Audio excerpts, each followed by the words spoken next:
Donald Trump's friend Charlie Kirk has been killed in a reprehensible act of gun violence. Let's check in on him and see how he's doing. My condolences on the loss of his friend Charlie Kirk. Can I ask her personally, how are you holding up over the last 3.5 days? I think very good. And by the way, right there, you see all the trucks. They've just started construction of the new ballroom for the White House, which is something they've been trying to get, as you know, for about 150 years. And it's going to be a beauty. It'll be an absolutely magnificent structure. And I just see all the trucks. We just started, so it'll get done very nicely, and it'll be one of the best anywhere in the world, actually. My heart goes out to you. You can tell Donald Trump is shattered right now. Charlie Kirk was like a son to him. Everybody, I just want to chat as we learn more information about the shooter and the shooter's motivations. It seems as though this person was engraving anti-fascist messaging onto the bullets. The shooter also engraved, "If you're reading this, you're gay, LOL." I can speculate about this person's politics, but that's my private opinions. I don't want to share them. I want to talk about how everybody rushes to conclusions about these shooters before we have any information on them, because it's really toxic and it's part of the online political theater culture that lends itself to acts of violence like this. Real quick, let's hear from the governor of Utah delivering what I consider to be a very important and poignant message. I absolutely believe that this is a watershed in American history, yes. The question is, what kind of watershed? And that chapter remains to be written. Is this the end of a dark chapter in our history or the beginning of a darker chapter in our history? Look, I mean, if you look at true political assassinations in this country of someone of this stature, this feels a lot like the late 60s. And having one so gruesomely displayed on camera in all of our hands and in all of our pockets, we are not wired as human beings biologically, historically. We have not evolved in a way that we are capable of processing those types of violent imagery. And by the way, we've seen another one with a gruesome stabbing very recently that went viral. This is not good for us. It is not good to consume. Social media is a cancer on our society right now. And I would encourage people to log off, turn off, touch grass, hug a family member, go out and do good in your community. I was very triggered by the video of Charlie Kirk getting shot. As I'm sure you know, I'm the survivor of a school shooting where I saw videos of people I know getting murdered gruesomely. But I comment on the news. It's my job. That is what I do. I really have no choice but to keep up with what's going on. I think that it would be irresponsible of me, considering what I do for a living, to not keep up with what's happening in the Charlie Kirk shooting. But that doesn't mean you need to monitor what's happening online like a hawk. You should know what's going on. One of the things that fascists and authoritarians really hope is that people do not follow the news and they don't know what's up. I mean, mind you, the current fascist party in power really wants you to know about Charlie Kirk and really wants to start a cultural civil war over this. So this is a different story, but generally speaking, you should keep up with what's happening.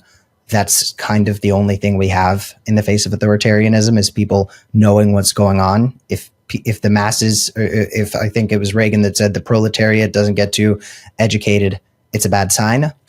But you don't need to follow the shit like obsessively. It's not good for you, and you're not helping anybody, and you don't need to comment on it either. I have been very outspoken about the violence. I have called the violence reprehensible, unacceptable. I've talked about how bad it is for our society.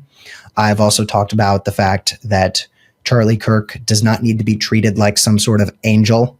People talk about how he was a father. I feel for his child. I don't believe that anybody should be the victim of gun violence. That being said, Charlie Kirk was a racist and a bigot, and we don't need to go on some sort of redemption tour for him to paint him as some sort of well-meaning, positive influence.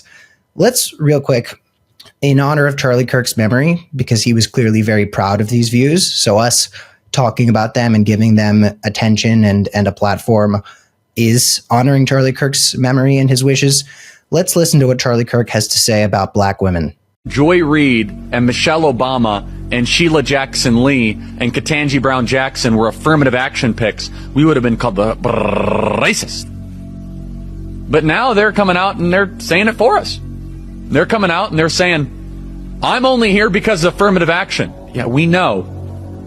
You do not have the brain processing power to otherwise be taken really seriously.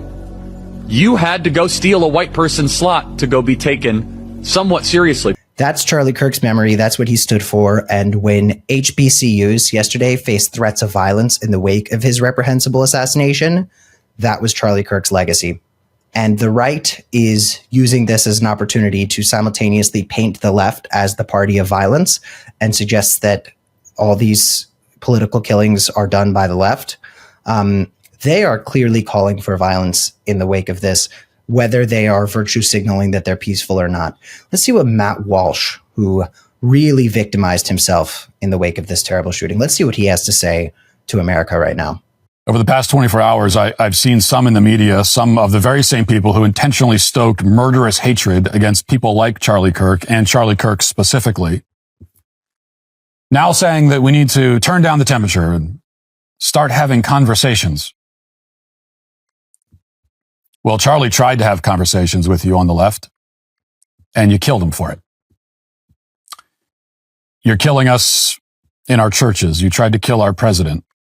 You killed one of our greatest advocates in Charlie Kirk. You have been openly cheering for and celebrating and encouraging and committing political violence for years. Antifa, BLM, well-funded, highly orchestrated, widespread movements based in and fueled by violence. You made a hero out of Luigi Mangione. And you celebrate Charlie's death even now. It's too late to turn the temperature down.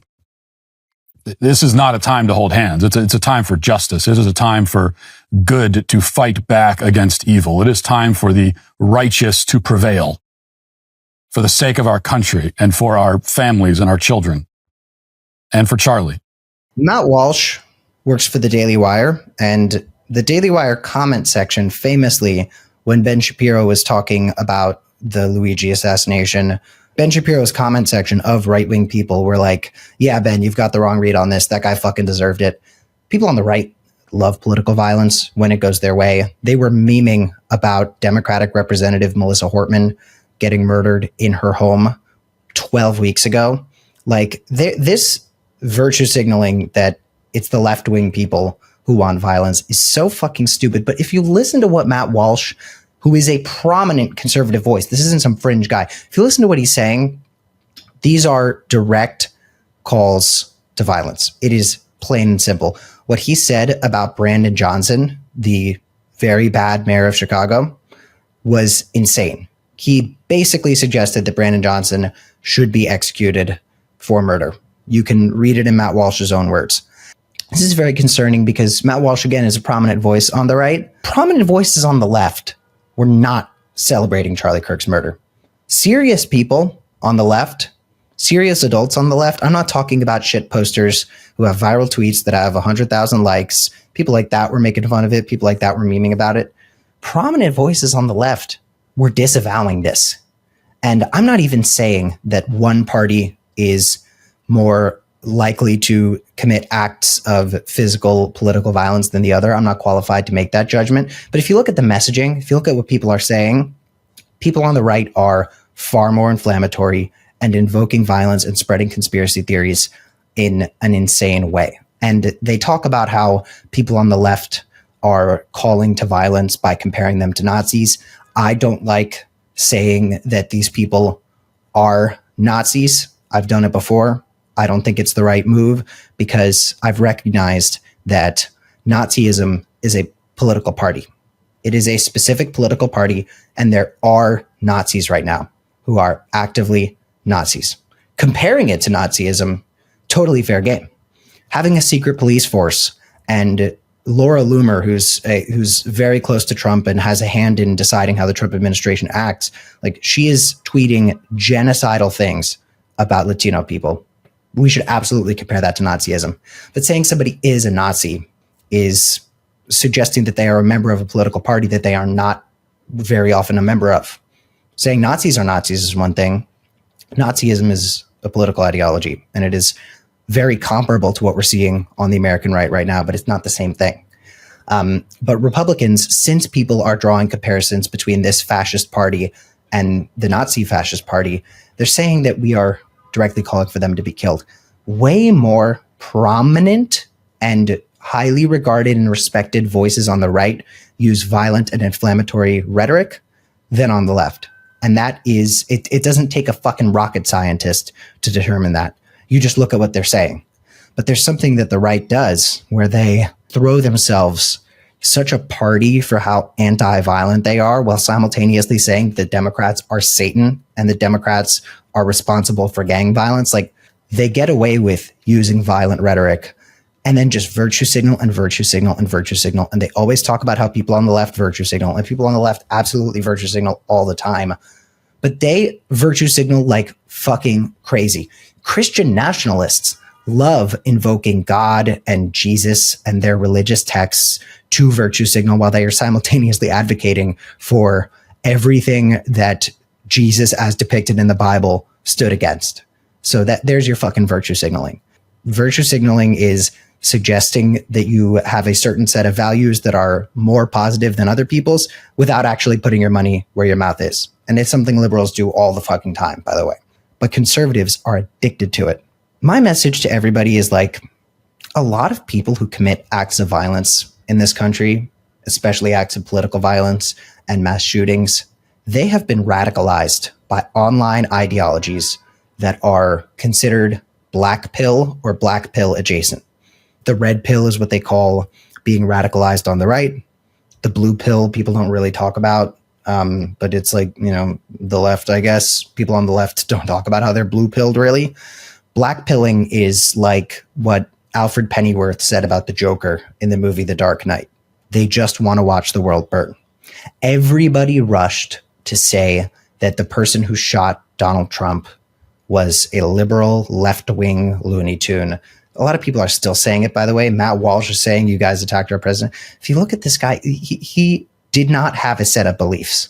He believed that everything was bad and everything was evil, and he was trying to sow seeds of division and hate. The mass shooter in Minnesota, who the Republicans used as a bludgeoning tool to attack trans people, was spewing Nazi ideology, yes, Nazi, anti-Black ideology, anti-Latino ideology. Like, this was somebody whose set of beliefs was violence and darkness and evil. It was somebody who was not advocating for politics, was simply advocating against their fellow human being. And that's what a lot of these killers are. So I am not rushing to make any sort of conclusions about the shooter who killed Charlie Kirk. It is clearly somebody who did not like Charlie Kirk, but people on the far right also didn't like Charlie Kirk. There were neo-Nazis, yes, neo-Nazis, who said that Charlie Kirk was a tool of Jewish propaganda and the state of Israel, and they are making assumptions that the state of Israel had something to do with it. Like, there are people who hate folks like Charlie Kirk on all sides. That is something that exists. And the farther you go in any political direction, the more likely you are to see people who will commit an act of violence of this, because radicalization is radicalization. And the more radical somebody is, the more they believe that the system cannot be used to fix the issues that they are concerned with. Only acts of violence and radical displays can do that.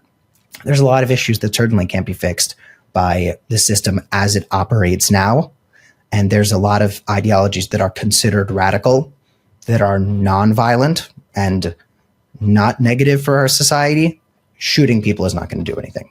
Only going to empower the people you are trying to stop. And by the way, saying that Charlie Kirk is a tool of Jewish propaganda, just so you guys know, Charlie Kirk said, and I quote, "Jewish money is ruining our society." He said he has spread anti-Semitism multiple times. So you know what? Listen to the fucking governor. Just put social media down. You don't need to be an expert commentator on this matter. I'm certainly not an expert, although I am a commentator on the matter, as I have a long experience with not only radical political operators, but also gun violence and gun violence in schools. So I talk about this because it's important to me and it's something about which I have a certain amount of personal perspective. You don't need to. Live your life, be an honest member of your community, help people out, show people in your life love, and communicate positivity, because right now, people who commit acts of mass violence, people who commit acts of political violence, they don't do it to make things more peaceful. They do it to rile you up and to spread division and to make you afraid of your neighbor. And I can't say for sure what the person who killed Charlie Kirk wanted. Maybe we'll learn more about it by the time this video is up. I don't know. I'm going to be keeping an eye on it. But you can wait, and you can put your phone down, and you can go help people out and put the goodness into the world that people who commit acts of violence want to take out of it. With Bulwark, I'm Cam Kasky. Be safe out there, folks.